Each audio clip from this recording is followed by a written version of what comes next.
Izabako osasun etxeak erronkari haranean bizi diren 1000 laguni ematen dio zerbitzua. Lurralde menditsua da, hori oztopoa da pazienteentzat.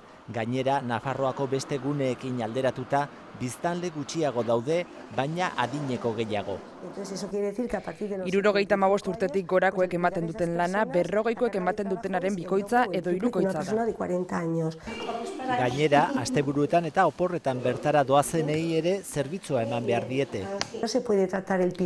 Pirinioak ezin dira Nafarroako beste eskualdeak bezala tratatu. Hemen bizikarenok beti eskatu dugu diskriminazio positiboa Pirinioetarako.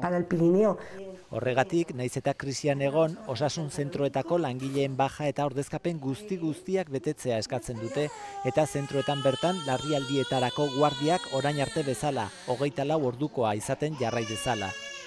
Zigortuta dauden sentsazioa dute herritarrek, hemengoek osasun baliabideen erabilera bikaina egiten dute, behar denean bakarrik deitzen dute gau oso bat koliko mingarri bat jasateko gai dira, neguko gau latz batean, ez molestatzeagatik edo errepideak gaizki daudelako.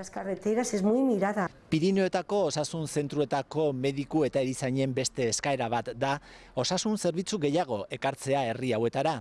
Izan ere, Izaba bezalako herriak Iruñatik 100 kilometrora daude eta autobus bakarra daukate egunero bertara joateko adibidez plaka bat ateratzera. Osasun arazoengatik garraioa doakoa izatea da beste eskaera bat.